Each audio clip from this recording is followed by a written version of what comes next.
Report کیسر Khan, young star T V news. Police کی بڑی کارروائی، 2 خواتین سمیت 5 ملزمان گرفتار، لاکھوں روپے مالیت کی 25 کلو سے زائد اعلیٰ کوالٹی چرس برآمد۔ شاہ لطیف پولیس نے خفیہ اطلاع اور انٹیلیجنس بیسڈ کارروائی کرتے ہوئے منشیات سپلائی و فروخت کرنے والے نیٹ ورک کو ناکام بنا دیا۔ پولیس نے مرغی خانہ پل ملیر ندی کے قریب کارروائی کرتے ہوئے 2 خواتین سمیت 5 ملزمان کو گرفتار کر لیا۔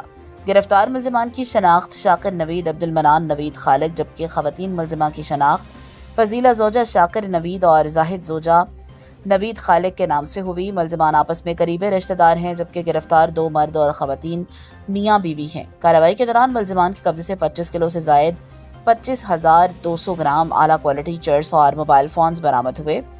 ملزمان سے برآمد ہونے والی منشیات کی مالیت 50 لاکھ سے زائد روپے بتائی جا رہی ہے۔ ابتدائی تفتیش کے مطابق برآمد ہونے والی اعلیٰ کوالٹی چرس کراچی کے پوش علاقوں میں سپلائی اور فروخت کی جانی تھی۔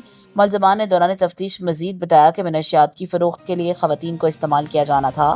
شاہ لطیف پولیس کی بروقت کارروائی نے شہر میں منشیات کے بڑے نیٹ ورک کو سرگرمیوں کو ناکام بنا دیا۔ پولیس کی جانب سے گرفتار ملزمان کے خلاف ضابطے کے تحت مقدمہ درج کر کے مزید تفتیش کا آغاز کر دیا گیا ہے۔ منشیات سے جڑے نیٹ ورک کے دیگر سہولت کاروں سے متعلق بھی تحقیقات جاری ہیں۔